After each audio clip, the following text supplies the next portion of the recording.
Welcome to New Ideas about Diversity and Inclusion for the 21st Century. I'm Carla Brondo, and I have been a corporate trainer and executive coach for over 25 years. During this time, I have participated in many sessions on diversity and inclusion. Today, I'm presenting my thoughts on how we can change and improve the diversity discussion. I've subtitled this presentation, Right Thoughts to Change the Conversation. We know that the past has been riddled with prejudice, stereotypes, unconscious bias, judgments, and the rest of the words on this screen. Diversity discussions of the past decades have focused on individual differences, race, ethnicity, gender, age, sexual orientation, and etc. When meeting someone for the first time, you may have decided that you didn't like them based on one of these factors. You may have excluded them in discussions, and in the same way, they may have decided they didn't like you and may have excluded you in discussions. Let's change the conversation. On this slide, you see a tree with roots, branches, and leaves.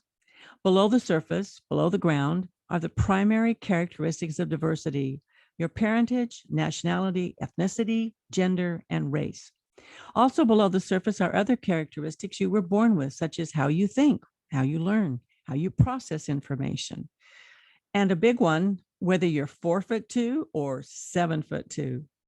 You can do nothing about the primary characteristics of diversity that were stamped on you at conception. Above the ground are the secondary characteristics of diversity.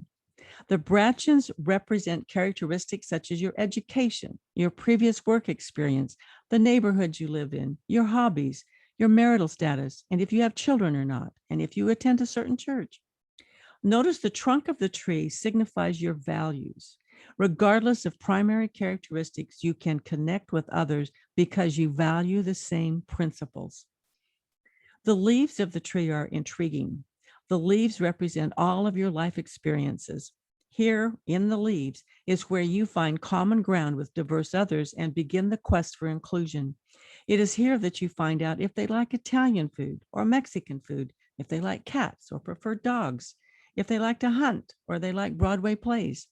You discover who has grandparents living, who grew up with siblings, where they grew up, who has traveled to Mexico, England, Japan, etc. The list of what you discover about a person is endless. Why is this important? Because when you learn about a person, you build a bond, you become friends. The primary characteristics of diversity don't matter anymore. And when you are friends and misunderstandings occur, you always give your friend the benefit of the doubt. This is the power of changing the conversation of diversity to, who are you? Let me learn more about you. I like this picture because I see the lady in the white top pointing out an error to the woman in the blue striped top. The woman in the blue striped top doesn't look very receptive to me. What this picture represents to me is this: irritating factors could have nothing to do with the primary characteristics of diversity and everything to do with personality. Let me explain. Since the days of Hippocrates, 4 main personality types have been identified. There are many models. This is the DISC model. To help people understand and remember the characteristics, I gave them my own twist, the natural resources. The D stands for the dominant individual who is an assertive producer. To me, they are the fiery red individuals because they burn with passion. Their fire lights the way for others to follow. The I is for the verbal, optimistic, and engaging influencer. They are great promoters of ideas and projects. I gave them the sun because their personality warms everyone they touch. Next, we have the S individuals. I affectionately call them the green oak trees. They are steady, moderate, cooperative, and collaborative individuals. I have an oak tree in my yard and the leaves don't fall off until January. This is characteristic of the steady green individual. When others have given up on the project, the green oak tree is hanging in there and working for a solution. The C individuals are conscientious. They are detailed-oriented and make sure all the I's are dotted and the T's are crossed. I gave them the water because if you visualize a stream, the water flows and fills in all the nooks and crannies around the rocks. These people fill in all the details. You will agree that each personality has unique and positive strengths. They each have limitations and they can irritate each other. I tell you this because you may not like someone and you think it's because of their race, but it's because they are a dominant personality and you wish they would stop pushing you around because you know fire can burn you. In the same way, you may not like a high yellow person, and it's not about gender or race. It's because they are so flighty, so superficial, so shallow. You may have to wear sunscreen around them.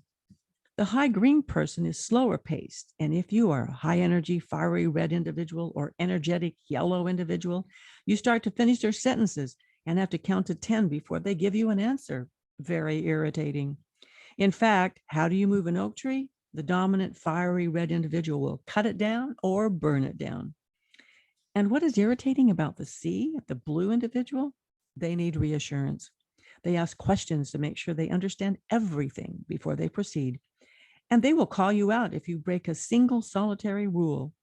Reds and yellows find this quite irritating. Does this brief explanation tell you why we irritate each other? And it has nothing to do with the primary characteristics of diversity. Now let's add the complexity of right and left brain thinkers. A methodical left brain thinker and a creative right brain thinker can be miles apart on solutions to problems, and it has nothing to do with the primary characteristics of diversity. Left brain thinkers tend to be vertical thinkers with vertical logic. They think like a row of dominoes falling down, knocking the next one down one at a time. Their thought process can be compared to climbing a ladder one rung at a time. They find the fastest path to a solution. They eliminate any obstacle that stands in the way of achieving their goal, and they make distinctions. In contrast, horizontal right brain logic is more like a ball on a pool table. You hit the ball and it bounces off one wall and it may bounce off all the walls of the pool table before it finally sinks into a hole. The vertical right brain logic finds constants, makes connections among disconnections, and uses the principle of including different ideas. Next, we have the issue of creativity. Creative, horizontal, left brain thinkers create new directions, create by taking apart. They reconfigure to find something new. An example of this is Gabriella Coco Chanel. She took the perfume of the day apart, stripped out the flower scent, and created Chanel No. 5. In contrast, horizontal or right brain thinkers' creativity traps unrelated information and builds associations to make new trends. They make unpredictable connections. They connect things that were not previously connected. For example, in the 1890s, Albert Spalding hit on a novel idea to market his sporting goods. He persuaded the famous sports figures of the day to let him put their signatures on his equipment. This marketing technique is still used today, and little leaguers everywhere want their favorite sports star's signature on their gear.